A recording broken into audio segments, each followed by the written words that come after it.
Good morning and welcome to the Unitarian Universalist congregation of Grand Traverse. Good morning. I am Martha Curtis, standing in for Dave Newhouse, and honored to do so. Dave Newhouse of our Sunday Services Committee is dealing with a family medical concern. Today, we will journey with Ranger Max Oldbear to share in the blessings of the natural world. Spending time with nature has become a daily ritual for me, as I am blessed to walk my dog Cooper and his girlfriend Milla each day in an adjacent woods. It is indeed good medicine. Today, as we explore the blessings of the natural world in search of good medicine, we remember the First Nation Anishinaabeg peoples, including Ojibwe, Odawa, and Potawatomi, who have explored and cared for the lands we inhabit for millennia, long before European civilization. The spiritual entities these original conservationists believe must be kept in perfect balance to maintain health, community, and harmony.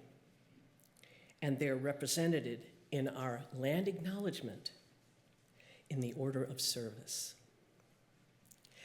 It's good to be together this morning, and I would like to invite Interim Minister Dan Fry to say a few words.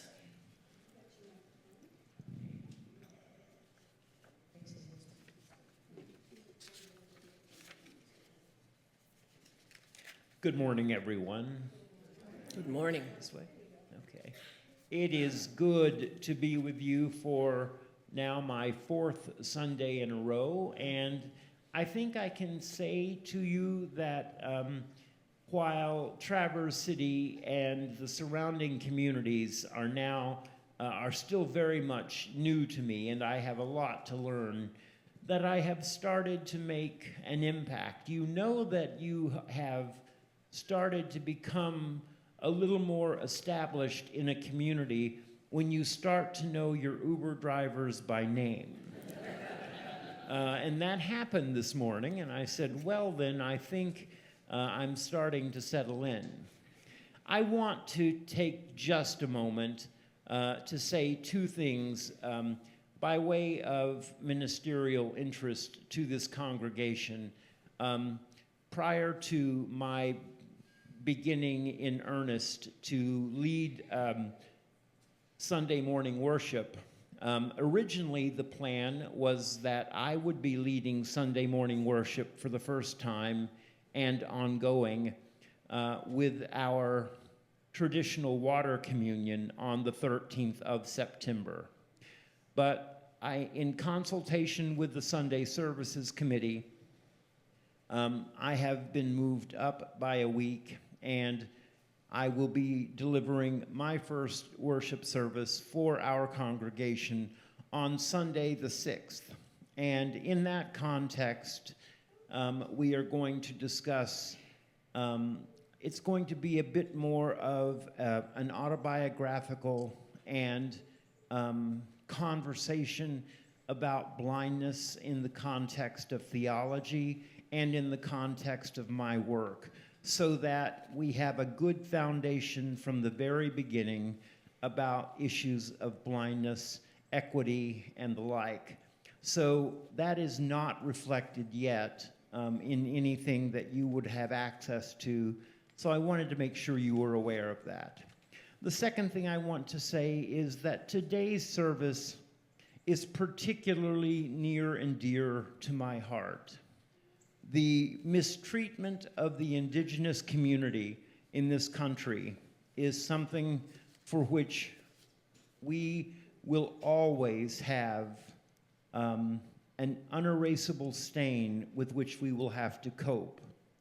And one of the modest changes that I hope to make in concert with conversation and lay leadership is to bring to the congregation on a regular basis an articulation of the land acknowledgement each week instead of simply having it there and potentially overlooked.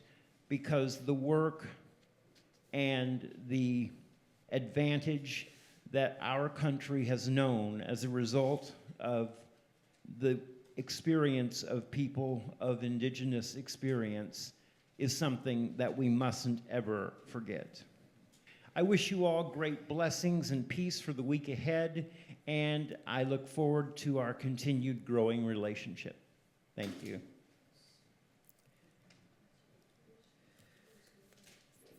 Thank you, Minister Dan.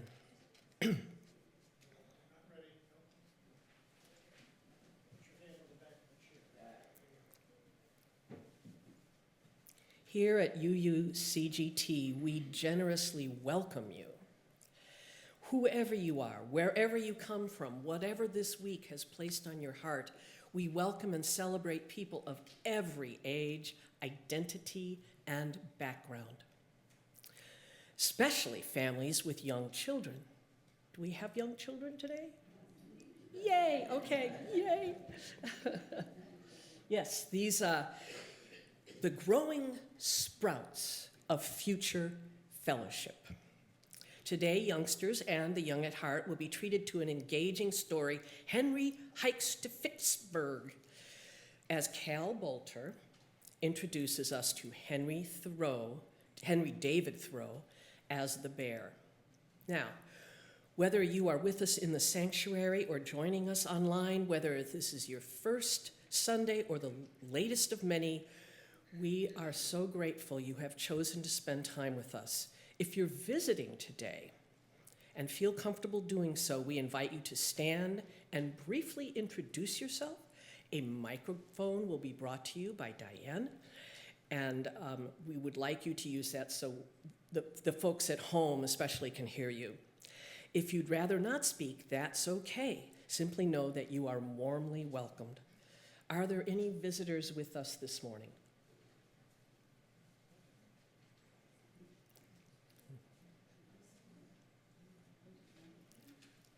Hi, my name is Kim, and this is my daughter, Ani. We're visiting from Worcester, Ohio, where we are friends of the Unitarian congregation in that community. Welcome.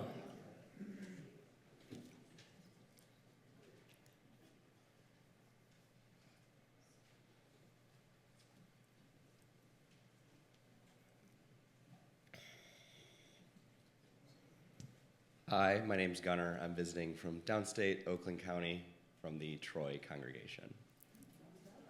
Welcome.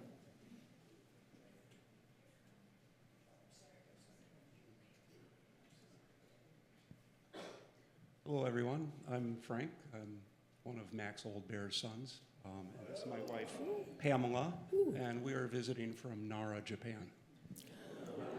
Wow. Good morning. I'm Walter. This is Anna Marie, and we are visiting from Santa Barbara, California. I am also one of Old Bear's sons. Welcome. Any more? As is customary, if you are visiting today, please grab a yellow mug during the coffee hour immediately after the service so that we can identify you and strike up a conversation and say hello. Later in the service, we'll share joys and concerns of our community. You're invited to write yours in the book to your left, and Margaret Wozniak of our congregational care team will share them aloud. So you are also welcome to light a candle for a joy and concern at any point during the service. You'll find highlights of upcoming events and activities in your bulletin insert. And as we begin today, music director Anne Marie and the vocal ensemble will sing excerpts of the new hymns that have been introduced in the last year. There is an insert in your order of service that allows you to select the hymns that really move you and to add any comments you have. As we turn our attention toward worship, I invite you to take a moment to settle in. Gently release your thoughts of the past hectic week. Take a deep breath. Silence your phones and electronic devices.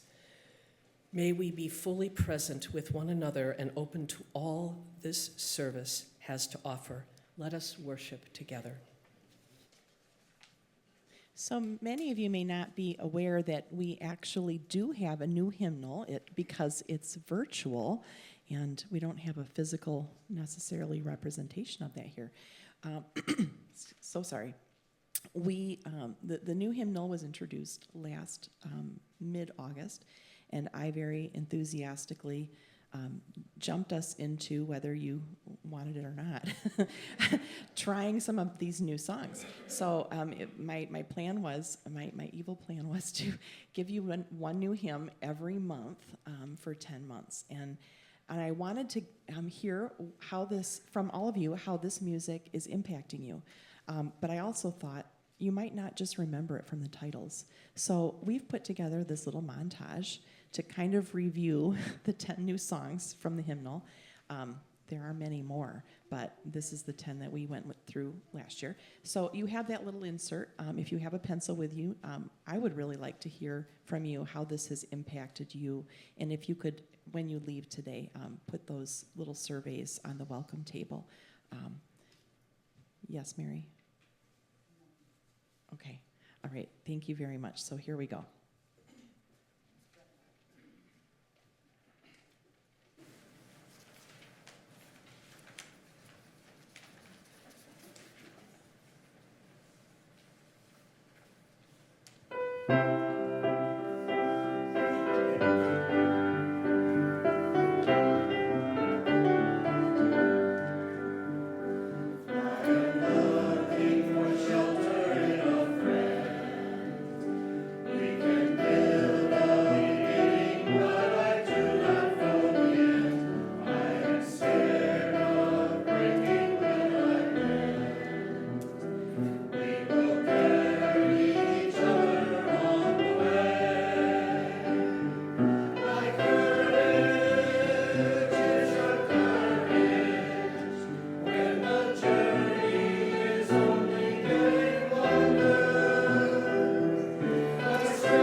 It's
Good morning.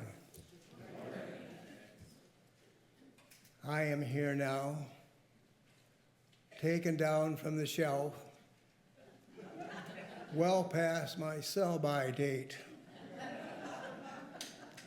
I plan to share with you a family adventure of many years with many stops along the way. We will meet marvelous animals and flowers and remote and splendid natural wildlands and interesting people. My sons, in their early years, knew no difference that they were living in the national parks, that living amongst animals, wild animals, was just part of life, normal. I am a very lucky fellow with a degree in literature from the University of Michigan. I was headed for a career teaching high school English.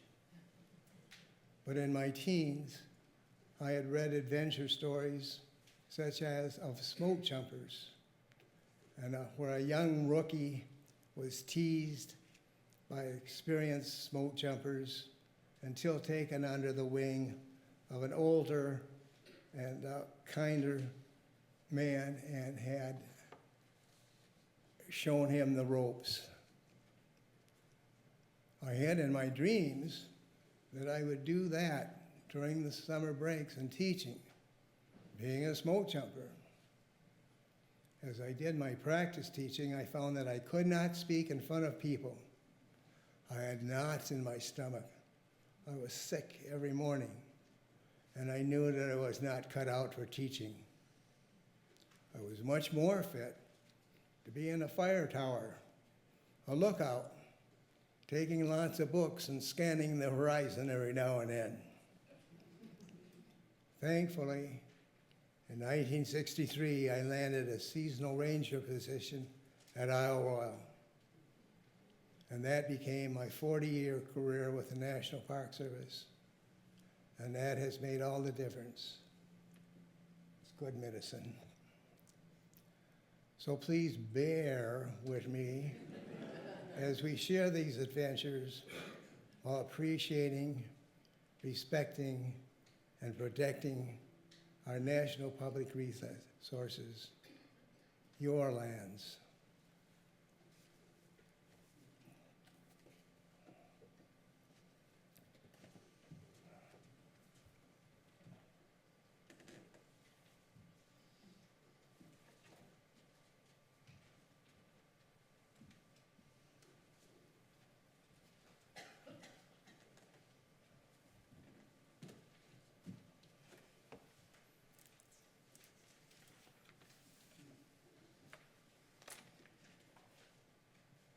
We kindle this flame to honor the circle of life and the earth who sustains us.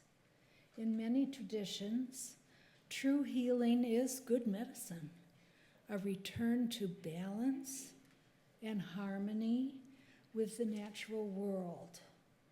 As we light this chalice, may our spirits align with the rhythm of the woods, the rivers, and the sky. May it be so.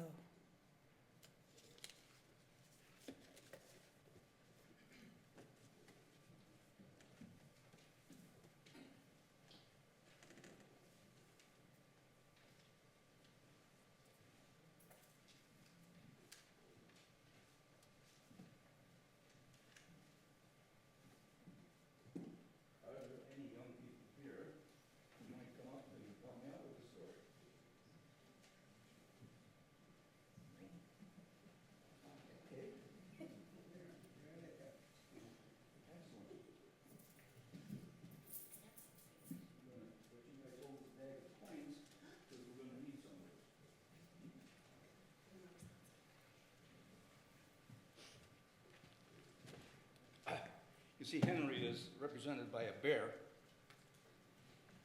I don't know if Max had intended that.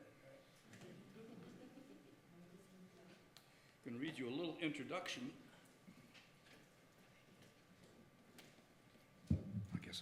hearing.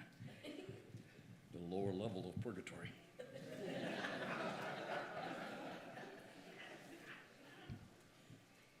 Henry David Thoreau was a real person who lived in Concord, Massachusetts, more than 150 years ago. He loved to take long walks through the woods and fields and write about the plants and the animals he saw. In his pocket, he carried a pencil and paper, a jackknife, some string, a spyglass, a magnifying glass, and a flute. He could easily walk 30 miles with an old music book under his arm for pressing plants and a walking stick that was notched for measuring things. We'll get focused here. These quiet walks gave Henry time to think, and he shared his ideas with other friends and writers who were his neighbors in Concord. Ralph Waldo Emerson was a famous thinker who traveled and spoke all over the country. Henry David Thoreau built a small cabin in Walden Pond and for 2 years lived there alone. He went home with his dirty clothes so his mom could wash those from time to time.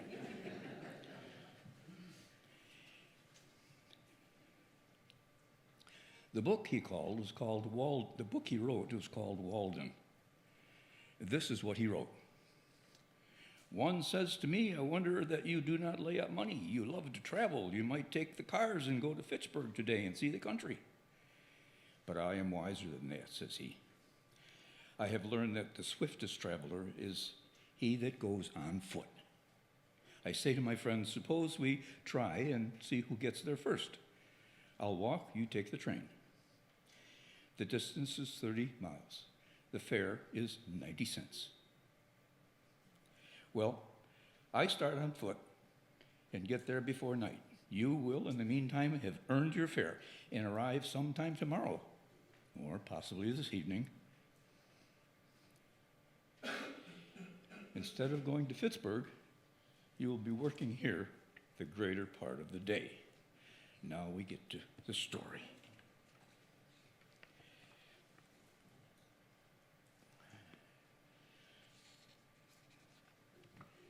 Come on. Can you see a picture up there? Yeah. One summer day, Henry and his friend decided to go to Fitchburg to see the country. I'll walk, said Henry. It's the fastest way to travel. I'll work, Henry's friend said, until I have the money to buy a ticket to ride. We'll see who gets there first. Notice that Henry's friend has a pocket watch hanging out of his pocket. You see that? What time does it say? Can you tell? The big hand is on the 12 and the little hand is on the 7. What time is it? His friend waved. Enjoy your walk, he said. Henry walked down the road to Fitchburg. Enjoy your work, he called back.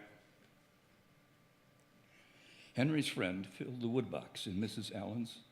Alka's kitchen. 10 cents. Can you get 10 cents out of that bag?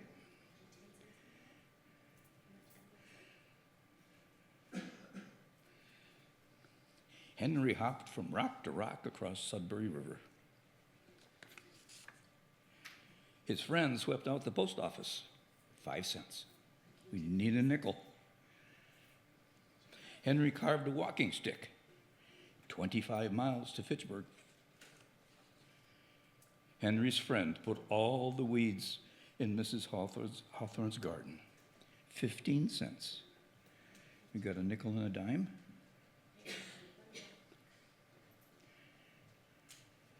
Henry put ferns and flowers in a book and pressed them. His friend painted the fence in front of the courthouse. 10 cents. Do you notice his friend has his pocket watch showing between the... What time is it? Can you tell? Little hand is on the 10 and the big hand is on the 4? The 5? It's almost 10 o'clock, 10:30 in the morning. Meanwhile, Henry walked on stone walls.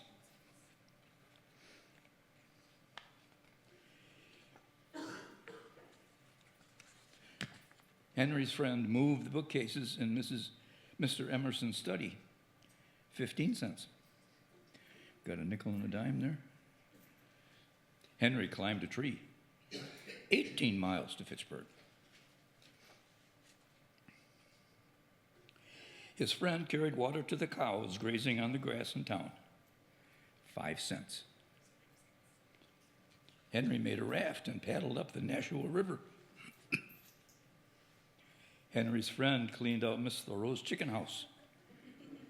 10 cents.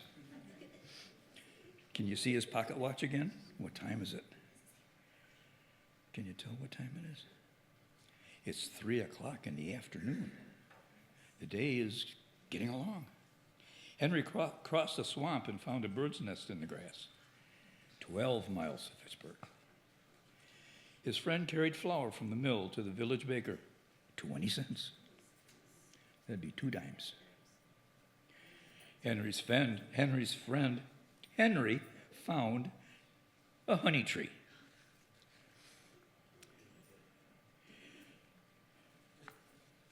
Henry's friend ran the train station to buy his ticket to Fitchburg. 90 cents. Have we got 90 cents? How much have we got? Henry jumped into a pond 7 miles to Fitchburg.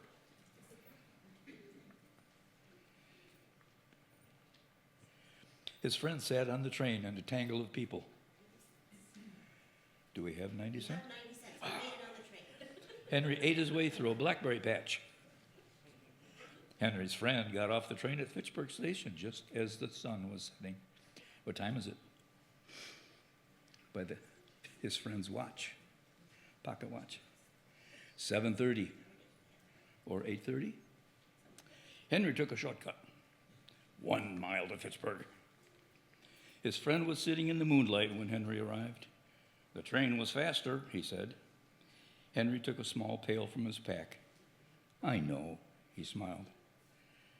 I stopped for blueberries.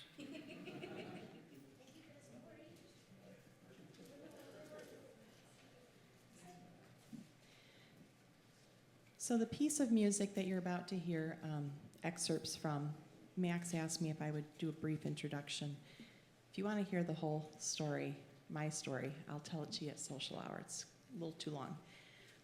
This is from a larger work by Bedřich Smetana, who is the beloved Czech composer of those people who nature, the love of nature, flows through their veins. So in the beginning of this piece, and it's about the river that flows through the heart of Prague, the Moldau, Mavlast. Bejo, as the Czechs lovingly refer to him, wrote this piece about how the river starts as 2 springs, and you hear them bubbling up. And then they flow, they trickle together and form a river and flow. And you, the traveler listening, get to hear about all of the things that you witness as you flow on the river along the way in the Czech lands. So enjoy the Moldau.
It is our practice as a religious community to set aside a time in our service to name and honor the joys and concerns that mark our lives, the milestones and moments of our lived experience. I will be sharing the joys and concerns that have been offered up for us to hold in our hearts as we are gathered today.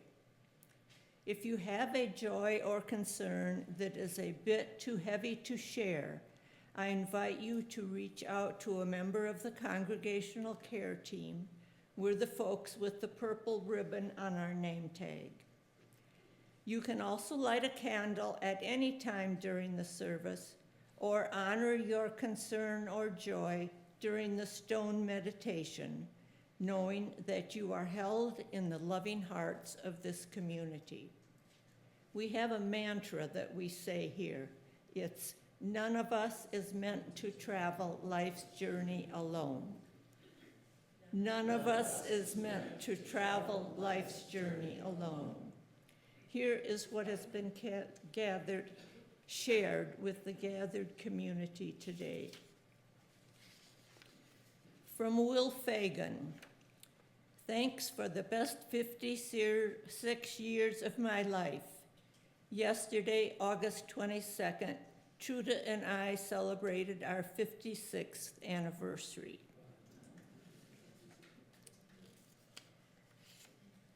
From Millie Putz, my sister Fleda Brown has a terrible back and leg pain and has been unable to walk for the last few months. Last week, after a fall, she was taken to Munson, where she was given tests and a powerful pain medication. She is still in Munson, but may move to a nursing facility until her pain can be alleviated. Her family will talk to the doctor today about the next steps. Many of you know Fleda, maybe it's Fleda, and I'm sure she'd appreciate your kind thoughts and cards. She is not ready for visitors yet.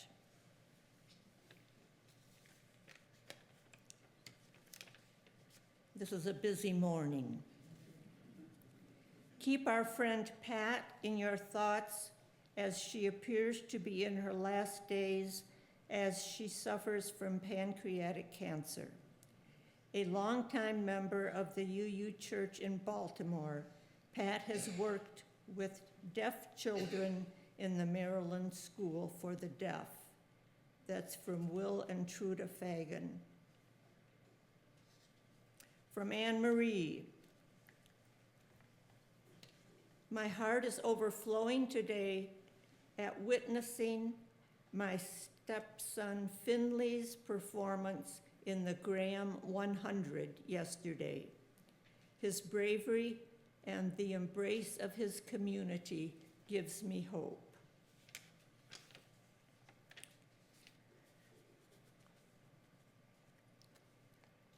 You have maybe heard this sad news that Bernie Hanchett passed away last week.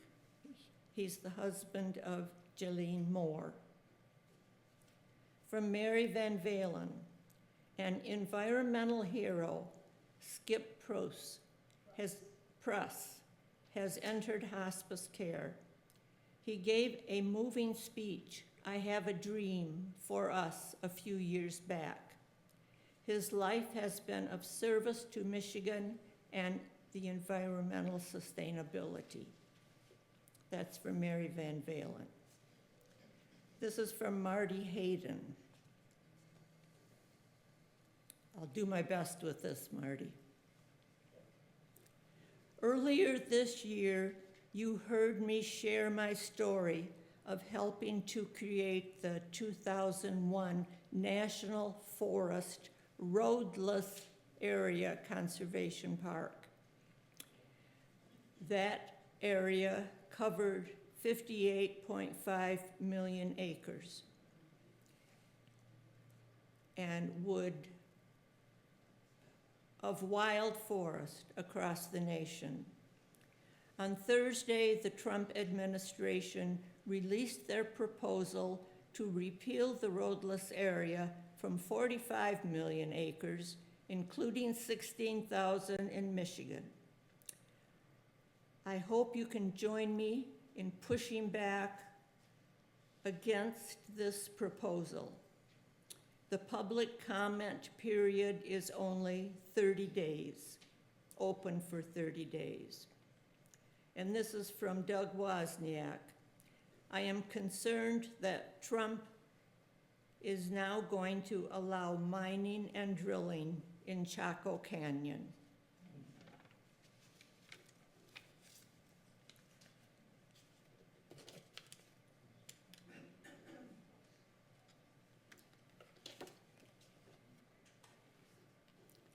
As we continue with our joys and concerns, we now open our time for the stone meditation. As you feel moved, you are invited to come forward and take a stone and place it in the bowl of water.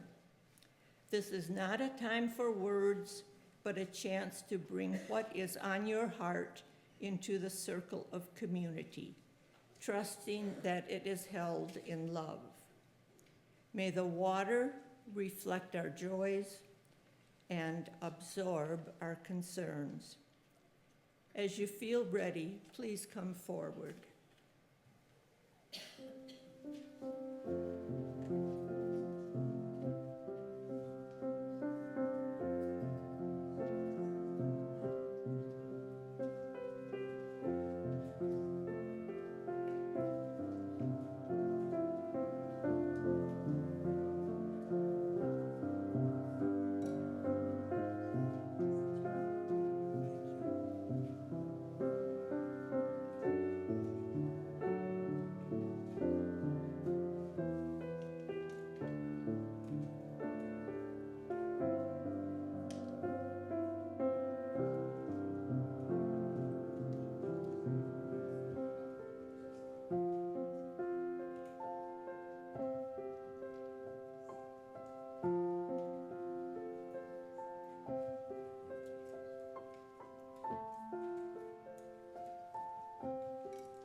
It is the generosity of this congregation that sustains us. It is an affirmation of something we collectively value. Today, In the offering, the ushers will pass baskets with two sides. The blue side supports the life, mission, facilities like the leaking roof, the staff, and this congregation. The red side provides food programs and services for those most vulnerable in our wider community. You can also give by using the options on the screen. If you give by check online or through the app, please indicate whether your gift is for your pledge, for community needs, or special donations such as the endowment gift honoring Rev. Alex. So our finance folks know your intent.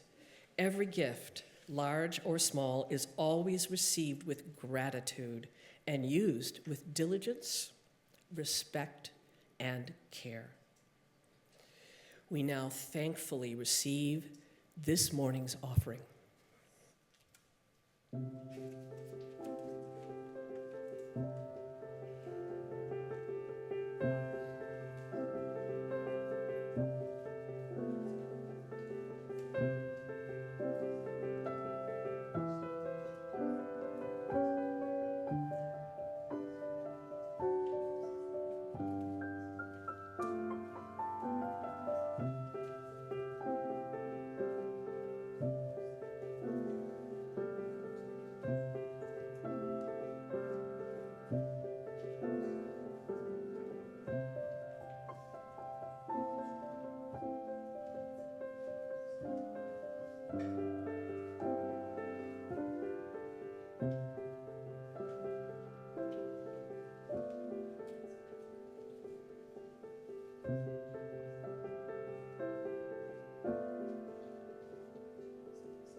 I'm going to read the words of Albert W. Palmer.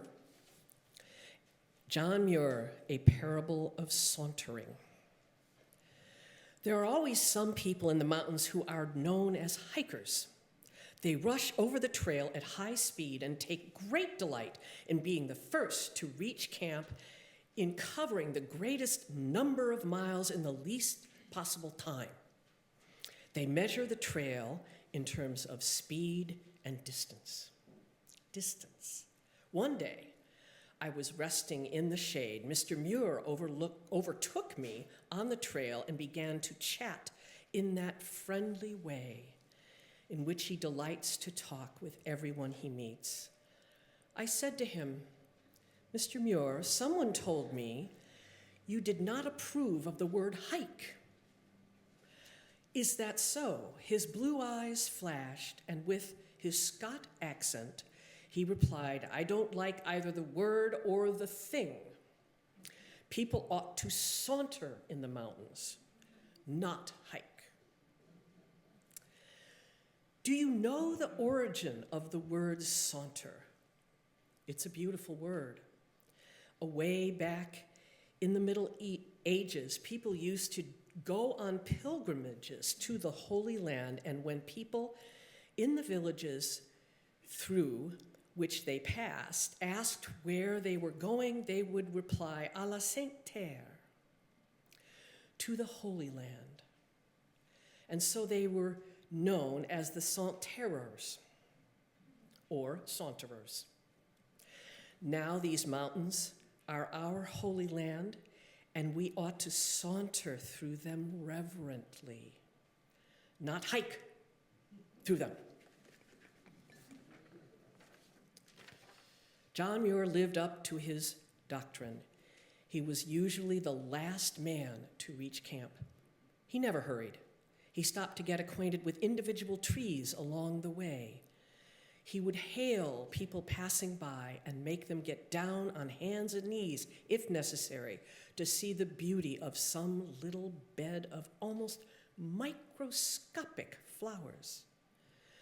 Usually he appeared at camp with some new flowers in his hat and a little piece of fir bough in his buttonhole. Now, whether the derivation of saunter mur gave me this scientific or fanciful, is there not in it another parable? There are people who hike through life. They measure life in terms of money and amusement, and they rush along the trail of life feverishly seeking to make a dollar or gratify an appetite. How much better to saunter along the trail of life, to measure it in terms of beauty and love and friendship. How much finer to take time to know and understand the men and women along the way, to stop a while and let the beauty of the sunset possess the soul, to listen to what the trees are saying and the songs of the birds, and to gather little fragrant flowers that bloom all along the trail of life for those who have the eyes to see.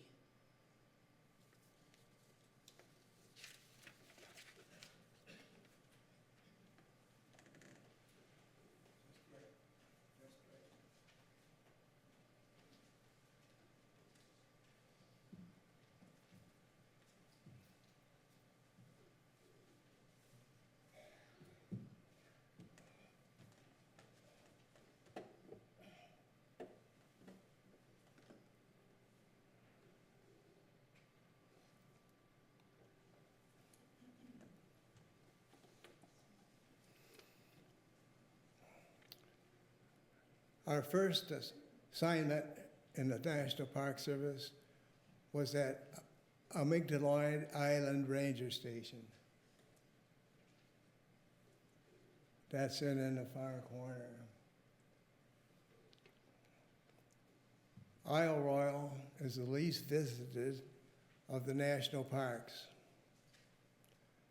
Under this cabin, we had a couple of fox that left. They fought all night. Maybe they were mating. There were moose, great shaggy beasts, shedding their winter fur, rising as you passed them on the trail, and thinking they were fully standing. They still had another 3 feet to go. And in your yard, taking down the clothesline, dragging the drying clothes to the forest. Loons were our nearest neighbors, with their distinguished calls. Ho, ho, ho, ho. I think of my friend Price Watts. He had a loon call on his cell phone. Price and Jane canoed and camped in the Boundary Waters canoe area, and Jane was a fishing guide there. Our other neighbors, people, Milford and Merle Johnson in Crystal Cove, our nearest neighbors, 4 miles away by boat. They were two of the last Norwegian fisher folk on Isle Royal. They provided us with fresh lake herring. It tasted very well, the best tasting fish ever. They asked me later about going out with them on their fish tug to net lake herring. Our recreation was simple. We picked blueberries, and instead of TV, we were often awed by the northern lights. Isle Royal greenstones are found only on Isle Royal and the Keweenaw Peninsula. They are Michigan's state gem. Petoskey stones, you say? Petoskey stones are the state stone, but these are the state gem. They're found in small inclusions of lava flows more than 1 billion years ago. Ask me later about searching for greenstones. The Greenstone Ridge Trail runs 40 miles along the length of the island, and it is named for them. There are also a myriad of trails along the shore and to the inland lakes. My job was to patrol the north shore of Isle Royale, the 6 primitive campgrounds, register the campers, and clean the sites. I remember a couple campers were Ralph Evinrude and Francis Langford. You're probably too young to remember Ralph Evinrude and Francis Langford, but they arrived at my Bell Island campground in their 180-foot yacht, the Chanticleer. I issued them a campfire permit for their picnic. My dad was a great fan of Francis Langford, and he was quite impressed when I told him the story, giving a campfire permit to Francis Langford. She was a singer and movie star and toured with Bob Hope with the USO in World War II. Everglades. The Everglades are not a welcome place to either hike or saunter. They are more than you could ever wish for of snakes, alligators, and mosquitoes. The Everglades, glades forever, are a slow-flowing, shallow, warm river of grass from Lake Okeechobee to the Florida Bay and the Gulf of Mexico. A bit of Park Service humor, the long road that takes you through the glades from Homestead, Florida down to Flamingo. There's a rocky ridge left over from when all of South Florida was under the saltwater ocean. And as you drive across this ridge, the Park Service has a big sign, as you would find in the Rocky Mountains. Rock Ridge Pass, elevation 4 feet.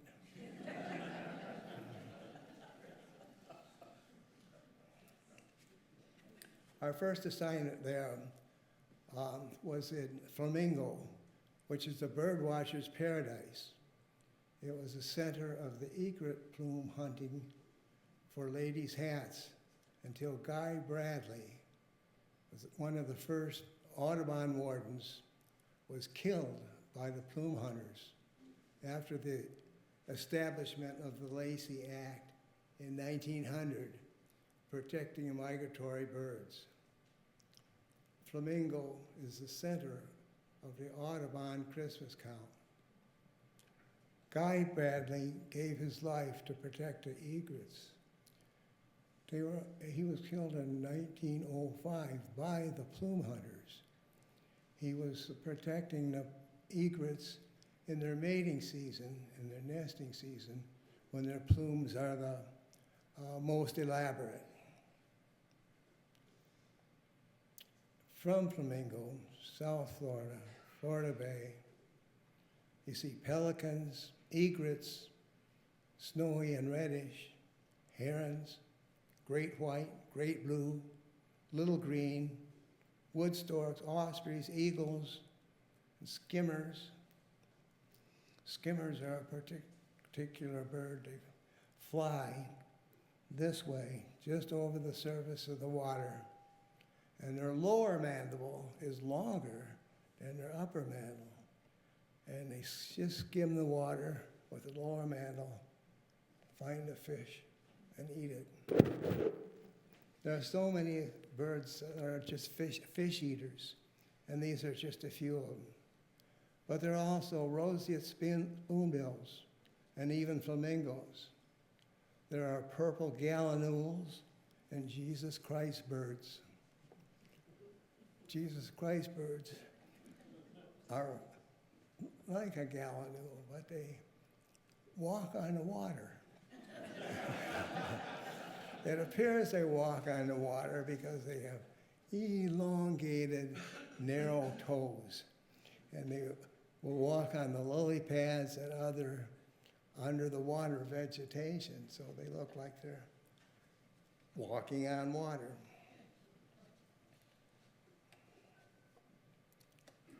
I became the principal guide at Flamingo for the National Geographic photographers, researchers, Audubon Christmas counts, and VIPs. One special guest was Senator Fritz Hollings, a Democrat from South Carolina. And his wife, Petsy Hollings.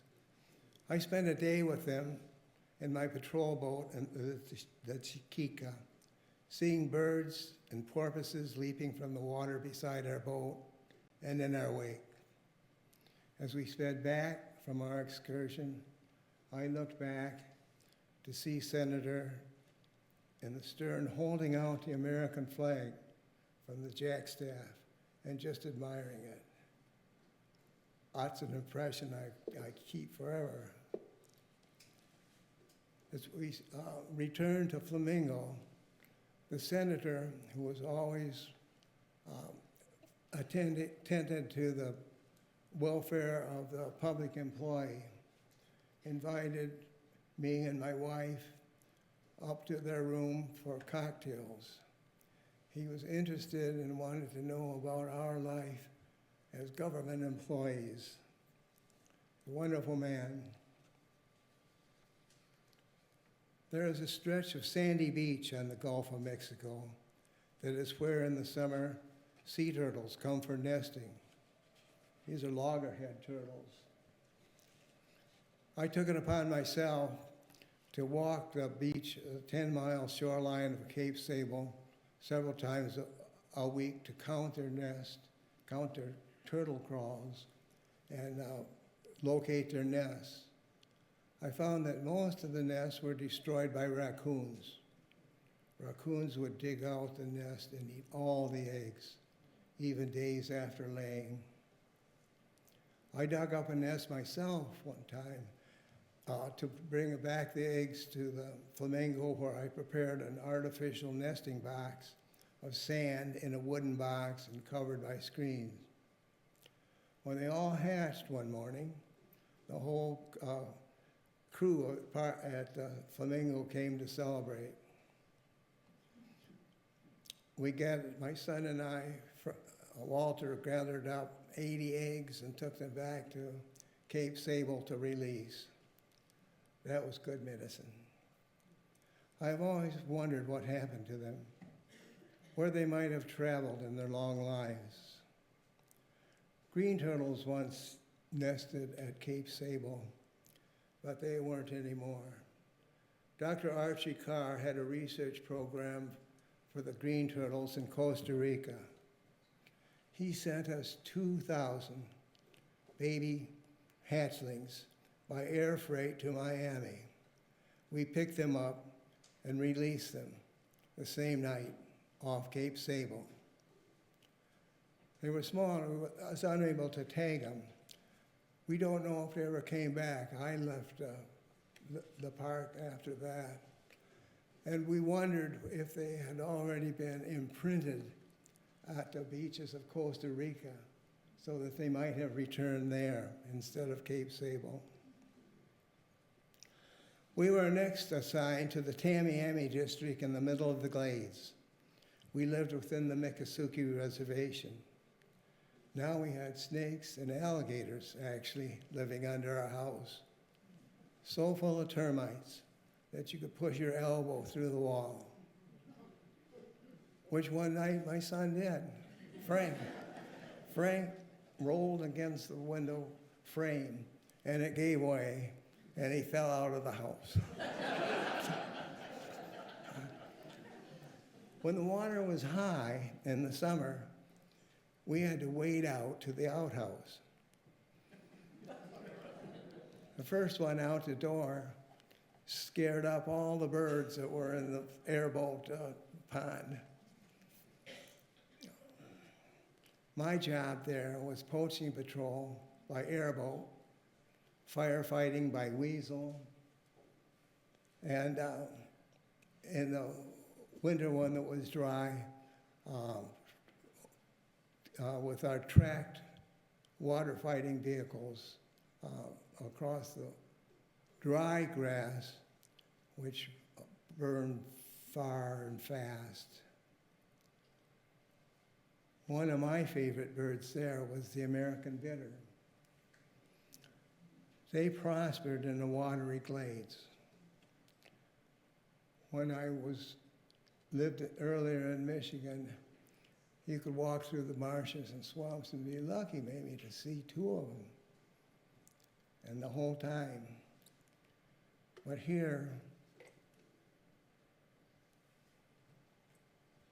they gathered from all over the eastern United States to live in the marshes of the Everglades. And they rely so much on their camouflage. They look like the brown, green, and brown grass around them. And if you approach them, they're in the grass, and they have such long, slender necks, striped brown and green. And if the wind is blowing and the grass is tipping, they tip with it.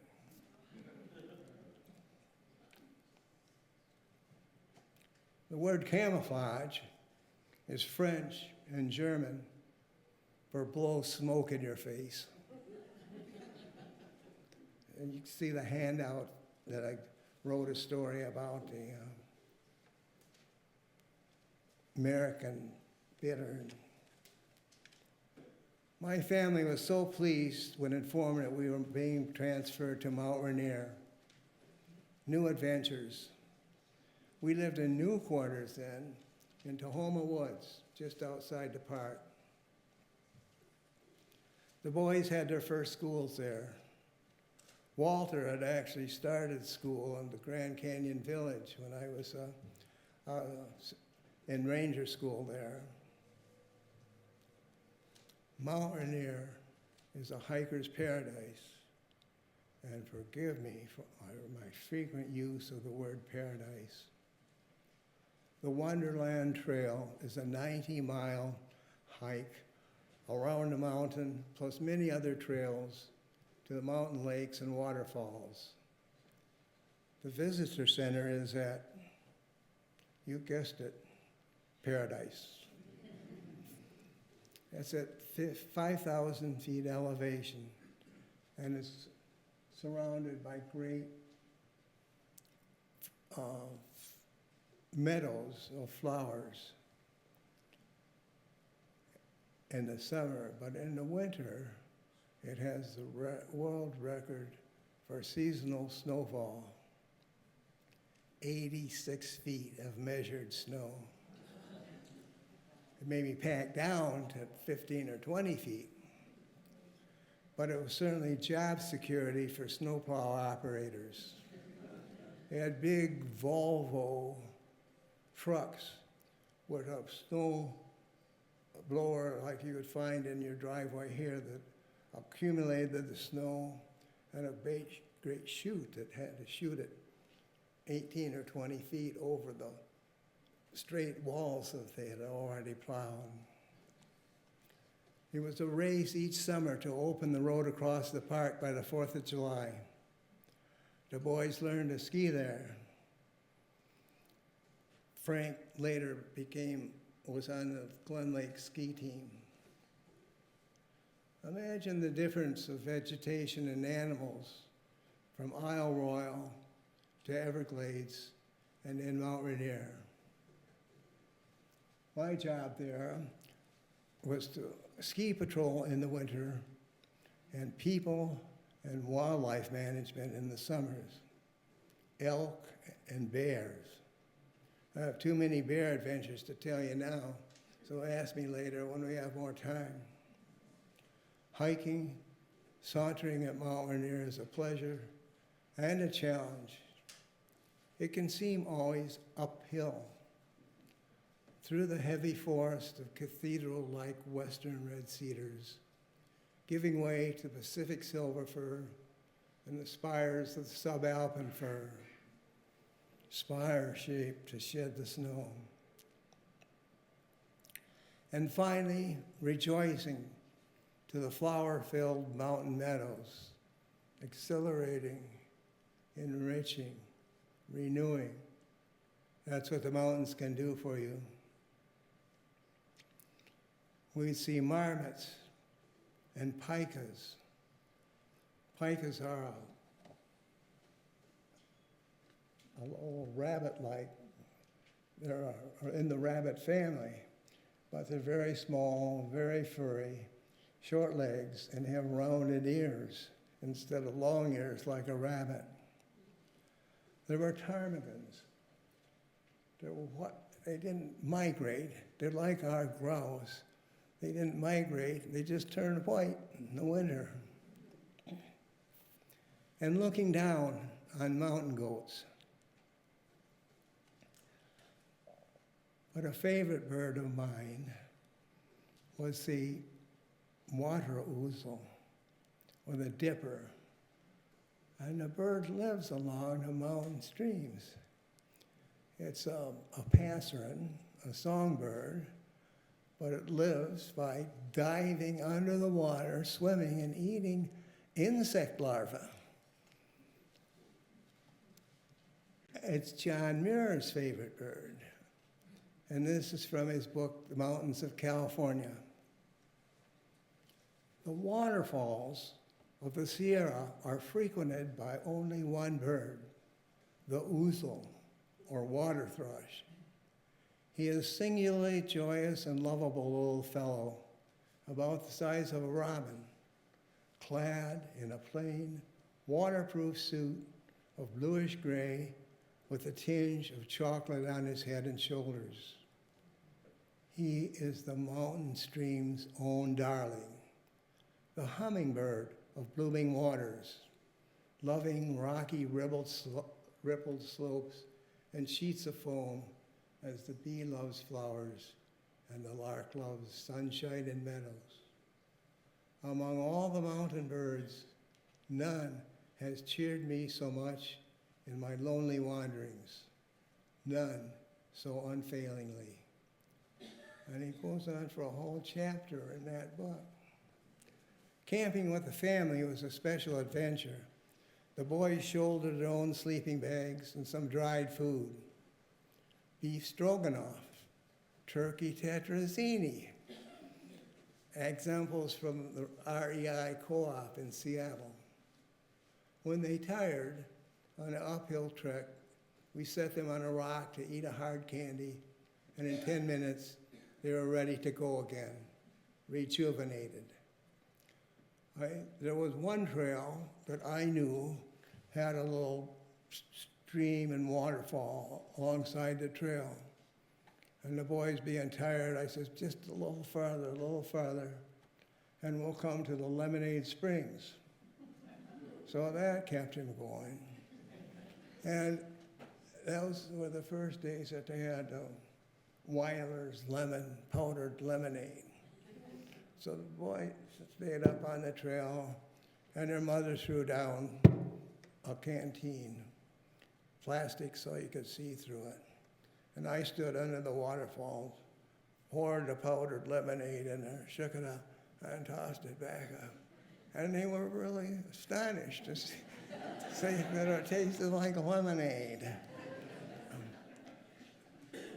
Well, instead of the word paradise, there's a Greek word, Elysium, and it means paradise. It was a special place for the gods to go, and the people favored by the gods would go.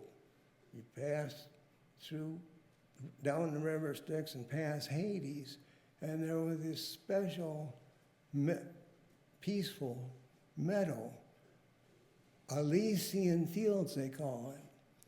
Well, at Isle Royal there's a great wet meadow called Elysian Fields. And we camped there that night. We walked up the trail from the Carbon River on the north side of Mount Rainier and camped. And a little stream running through it. We're about the only ones there. But there were mosquitoes. And that, the boys, appears that they're in their rain suits there, but they're really being protected from the mosquitoes.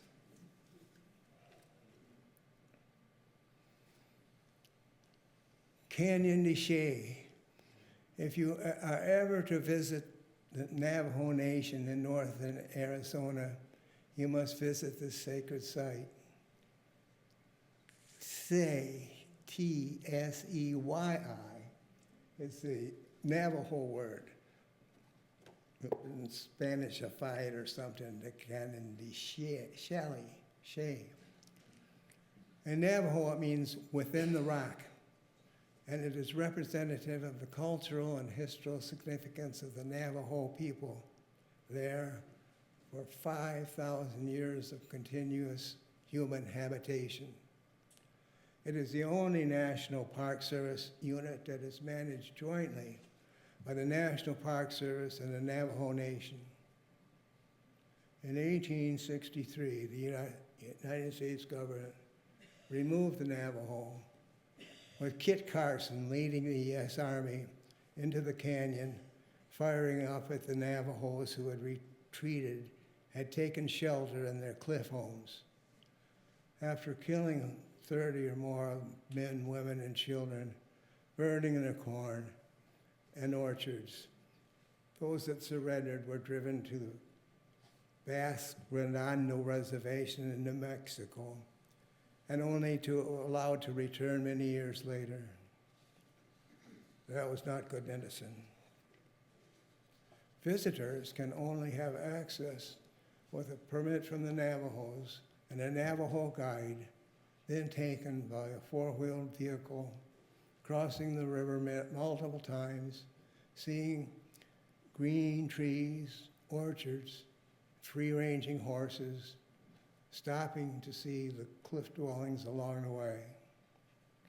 Our guide, an elder, my age, was actually born at Antelope House, named for the petroglyphs carved into the side of the rocks. This was far up in the canyon, and he was provided one of the guide services. There's a place there called Newspaper Rock, and it's called that because of all of the petroglyphs carved into the side of the rock. They call it the newspaper because it was an exchange of information. I did once come close to my dream of being a smoke jumper. I had interagency qualifications as a wildland firefighting boss. Every summer I was called out west to fight fires. California, Oregon, Montana, Wyoming, Idaho, New Mexico. One year there were so many fires that the smoke jumpers were spread too thin. My crew was stationed then at Grangeville, Idaho, in the Nez Perce National Forest in the Selway Bitterroot Wilderness. Our crew was assigned to the smoke jumper base at Grangeville. The smoke jumpers jumped 6 of theirs on a remote fire, cut enough trees so that a helicopter could drop 6 of my crew, and we would put out that fire together and do the same all over again. So I fought fires with smoke jumpers from Lolo Pass in Montana to Red River Hot Springs and the Salmon River in Idaho. Lolo Pass is where Lewis and Clark crossed the Continental Divide and crossed what is now Idaho, and to Lewiston, Idaho, and Clarkston, Oregon, to reach the Snake River and then on to the Columbia, and we may have crossed paths, Lewis and Clark and I, many times, and that's gratifying to me. The Corps of Discovery went on then to the Pacific by Astoria, Oregon, and spent the winter of 1805 at Fort Clatsop, named for the tribe there. It is now a National Historic Park, and where we cross paths again, Lewis and Clark and I. They sent a party to the ocean near Seaside, Oregon, to boil seawater to condense for salt needed for their preparation for the return trip. Sacagawea was not part of the salt gathering party, but that party encountered coastal Indians butchering a whale that had washed ashore. Sacagawea had never seen a whale before, but was anxious to do so. But Lewis was reluctant to let her go. I can imagine her stomping her foot and declaring, "I have canoed with you from the Mandan on the Missouri River. I have rescued your valuable maps and documents from an overturned canoe. I have saved one of your party who could not swim. I have walked with you across the Continental Divide. I have made it so you could gather horses from my people, the Shoshone.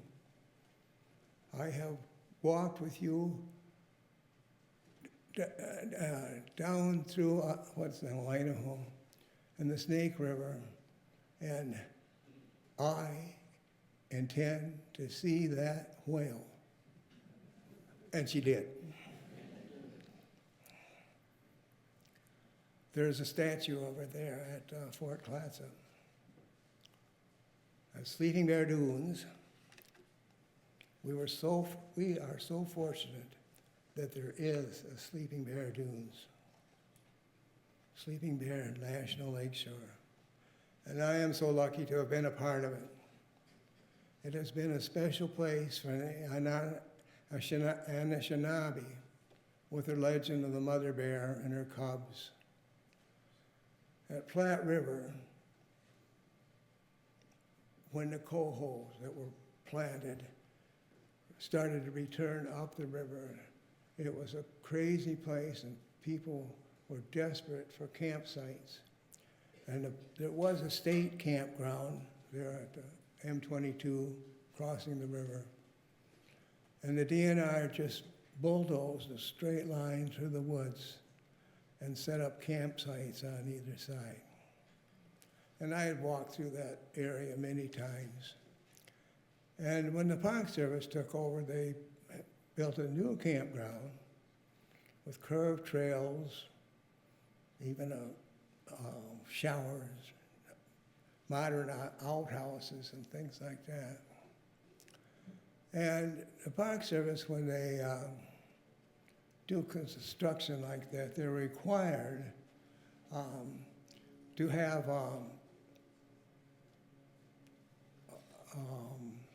anthropologists survey the ground to protect it from disturbing any Indian ruins. And when they did that, they found a multitude of Indian artifacts. And I was surprised because I had walked that area, looked for blueberries there, and they said, "Well, what did you expect?" This was an area between two lakes, Platte Lake and Lake Michigan, a river with fish. And of course, it would be a natural place for a significant mid-woodland Indian camp. Well, it took such a long time for the Lakeshore to be established by an act of Congress. 10 years or more, just bitter fighting. There were heroes and there were villains. Some of the heroes were Secretary of Interior Stuart Udall, President John F. Kennedy, and Michigan Senator Phil Park. And after the park was established, one special hero emerged in the battle to designate the wilderness in the park. The Park Service had long thought to have part of the park designated as wilderness, but there was a lot of opposition to that. When the Park Service finally put out its management plan for the public, they thought that there would be one of the alternatives, one of the options would be a designated wilderness. But there was to be a public meeting at the Glen Lake School. And the proposal did not mention wilderness for the park. There was one woman, Mary Ann Peter Williams, and she was an activist. And she was a leader in the League of Women Voters. And she went to the federal judge and got an injunction to prevent that meeting because the Park Service had not included wilderness in its plans. So it took another 10 years for the Congress finally to designate wilderness and Sleeping Bear. Well, Mary and Jane, you know the rest of the story. She was a Unitarian, and she was a member of this congregation. And she gave this land, this campus of our native, with our native flower garden and the trees, to us to build our church here. She was not only an activist, she was active. She died at 68 in a whitewater canoeing accident in some western river. I don't remember the name of the river, but yeah. Anyway, that's natural history, and it's a Unitarian history. I am so proud of my subpoena by the United States Senate. And there it is. You can read it afterwards. It reads something like this: to turn over all your records and impressions and your improper conduct relating to the Homestead Resort's application to construct a golf course on public lands within Sleeping Bear Dunes National Language. I was threatened with a $2,000 fine and 3 years in jail. I'm guilty, but I'm proud of it. So now we can celebrate and enjoy 64 miles of public Lake Michigan shoreline, the great sand dunes, ancient glacial-shaped landscape of moraines, kettle bogs, drumlins, eskers, glacial erratics, great boulders on top of the dunes that came down, pushed by the glaciers, came down from Canada. The spring flowers on the forest floor, the trillium. Sleeping Bear is probably the capital of trilliums in the forest. There are hepatica, trout lily, orchids, jack-in-the-pulpit, trailing arbutus, spring beauties, carpets of them, just to name a few. Some who have ventured out on the dunes think of the dunes as a barren landscape. Not so. They are scattered with yellow hoary cocoons, blue harebells, orange dune lilies, purple beach peas, pastel green pitcher's thistle. That's a threatened species, and it takes 7 years to bloom, and then it blooms 1 year and dies. Another endangered species is the piping plover, and that was declared endangered species in 1986. In all of the Great Lakes, there were 12 nesting pairs at that time. We entered a program, special program to protect the nests, and over the years, with a lot of volunteers, a lot of help from the newspapers to telling the story. Their last report was there are 86 nesting pairs in the Great Lakes, and 24 of them are in Sleeping Bear Dunes.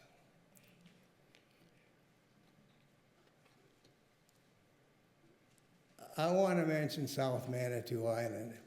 It's a very special place, and Andy Kramer knows that. She spent her summers there. But it's so different than the rest of the North Manitou Island. Deer were introduced to North Manitou Island, and that has made all the difference. They've eaten everything they can reach. But South Manitou is the prime, perhaps the only example of Michigan's natural flora before the white settlement. The forest floor is a carpet of flowering, largest eastern flowers, the largest of the eastern white cedars in a grove left by the loggers. There's a lighthouse, a remarkable dune plateau on the west side. See my story in a handout, Soft Trails, about hiking in South Manitou. Mention one last thing. Smell the roses. Relishing the scents of nature is obvious in wild leeks, but some are delicate as the trailing arbutus, the first to blossom on the forest floor. Their tiny pink flowers mostly go unseen, creeping among the dead leaves, and your attention to the path ahead, you are startled by the most pleasant aroma.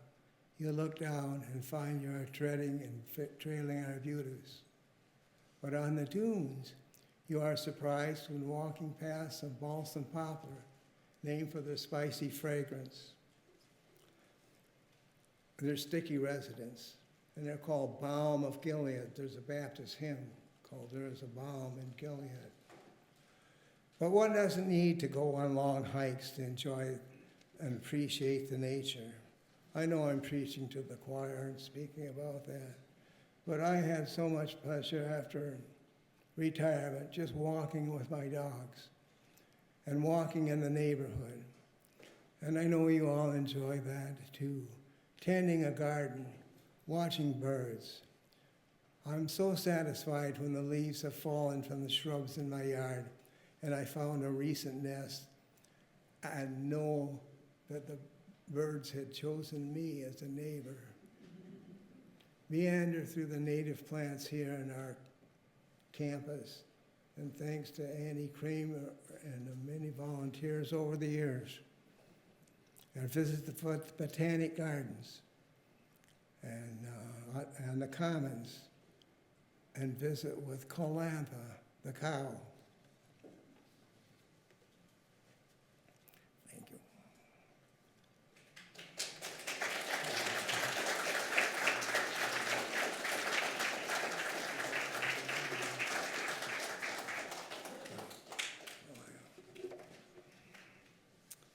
I hope you all have been imagining with me that we are sitting around the campfire. So we will sing as if we are. Here's our starting note. I love to go a-wandering along the mountain track, and as I go, I love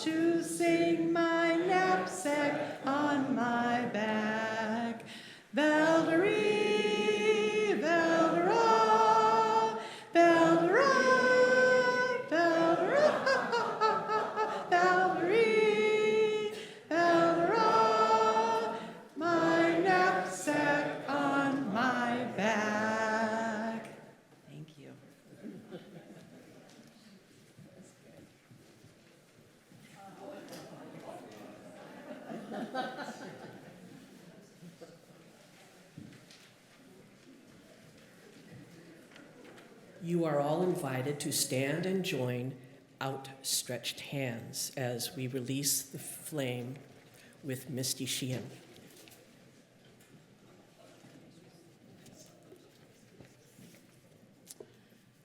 We release this flame to the Creator. We give thanks to the earth, the waters, and the trees that sustain us. May this smoke carry our prayers for healing. We ask for the wisdom to walk in harmony with all our relations, taking only what is needed and leaving the land respected, balanced, and whole. Squeeze hands. Give a little squeeze. I deputize you now to go out and do your part in protecting our country's national resources and ever under threat, like the Arctic National Wildlife Refuge, the Boundary Waters Canoe Area in Minnesota, the Bears Ears National Monument in Utah, Oak Flats Sacred Ground in Arizona, the Escalante Staircase, and all the other public areas under threat. And we heard about the roadless areas and Chautauqua. Go out, make good medicine.